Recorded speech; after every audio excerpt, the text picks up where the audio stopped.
কেন্দ্রীয় শহীদ মিনার থেকে শ্রদ্ধা নিবেদনের খবর জানবো নীল মাহবুবের কাছ থেকে। নীল,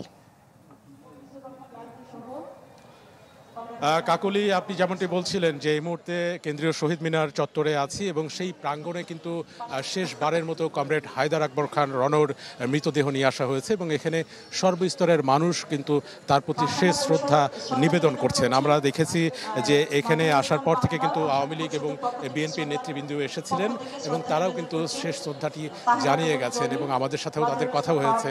বিএনপি মহাসচিব ফখরুল ইসলাম আলমগীর এসেছিলেন এবং আওয়ামী লীগের নেতৃবৃন্দ এসেছিলেন।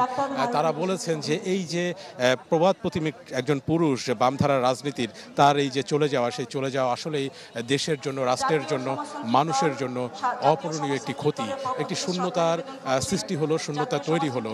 এই মুহূর্তে দেখতে পাচ্ছেন যে আরও আসলে বিভিন্ন পার্টির নেতৃবৃন্দ আসছেন এবং দলীয় নেতৃবৃন্দরা যারা ছিলেন তারা তো শ্রদ্ধা জানিয়েছেন।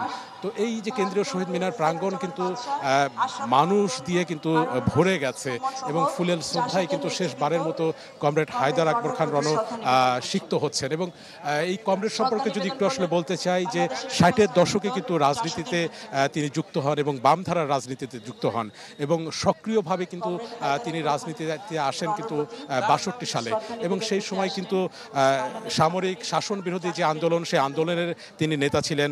এছাড়াও শ্রমিক আন্দোলনে, টঙ্গীতে ঐতিহাসিক যে শ্রমিক আন্দোলন, সেই আন্দোলনেরও কিন্তু তিনি নেতা ছিলেন। তিনি মুক্তিযুদ্ধের অন্যতম সংগঠক ছিলেন। 69 গণ অভ্যুত্থানেরও কিন্তু তিনি সংগঠক ছিলেন এবং সেখানেও তিনি আন্দোলন করেছেন। তো এই যে আন্দোলনের একজন নেতা চলে যাচ্ছেন, সবার হৃদয় কিন্তু আন্দোলিত হচ্ছে। কাকুলি, এই জায়গায় আসলে শোকাতুর একটি পরিবেশ। এই ছিল এই জায়গা থেকে সর্বশেষ পরিস্থিতি। কাকুলি।